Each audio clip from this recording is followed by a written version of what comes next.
ભરૂચની યુવતીને ઉચ્ચ શિક્ષણની લાલચ આપીને મુંબઈની ઇસ્લામિક સંસ્થાના ટ્રસ્ટી દ્વારા દુષ્કર્મ આચરવાની સાથે સાથે ધાકધમકી આપવાની ફરિયાદ લઈને પોલીસે ટ્રસ્ટીની આજે ધરપકડ કરી હતી। જો કે આ અંગે ટ્રસ્ટીએ નિકાહનામું પોલીસ સમક્ષ રજૂ કર્યું હોવાથી હવે પોલીસે આ દિશામાં તપાસના ચક્ર ગતિમાન કર્યા છે।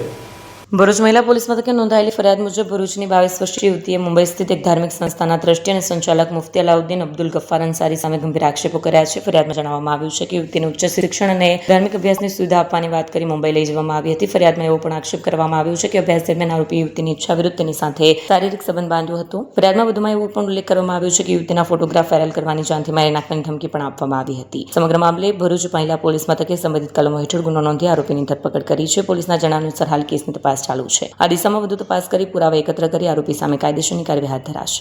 એક 22 વર્ષની મુસ્લિમ યુવતી સાથે 47 વર્ષના એક મૌલવીએ એની સાથે બળજબરીપૂર્વક દુષ્કૃત્ય કરવા બાબતની ફરિયાદ ભરૂચ જિલ્લાના મહિલા પોલીસ સ્ટેશન ખાતે પરમ દિવસે રાત્રે દાખલ થયેલી।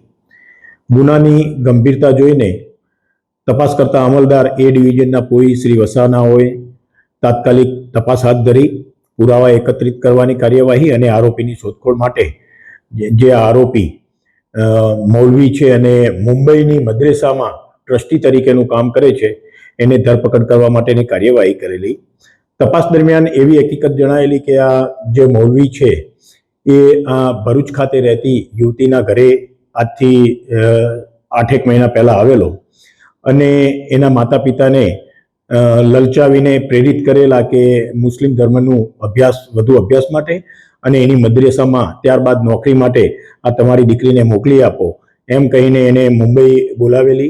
ત્યારબાદ એની સાથે છેડતી અડપલા ચાલુ કરેલા અને એની સાથે પછી મરજી વિરુદ્ધ બળજબરીપૂર્વક એની સાથે શરીર સંબંધ માંડેલા અને એ બાબતના એને એના પોતાના મોબાઈલમાં આરોપીએ આ યુવતીના નગ્ન ફોટાઓ પણ લીધેલા અને આ ફોટાઓ વાયરલ કરવાની ધમકી આપીને અવારનવાર એની સાથે દુષ્કૃત્ય કરતો હોવાનું તપાસ દરમિયાન જણાયેલું। તો તાત્કાલિક આરોપીની શોધખોળ કરીને આરોપીને શોધી કાઢીને આરોપીની પીઆઈ વસાવા જે એ ડિવિઝનના પીઆઈ છે ભરૂચ શહેર એ ડિવિઝન પોલીસ સ્ટેશનના તેઓએ ગુનાના કામે આરોપીની ધરપકડ કરેલી।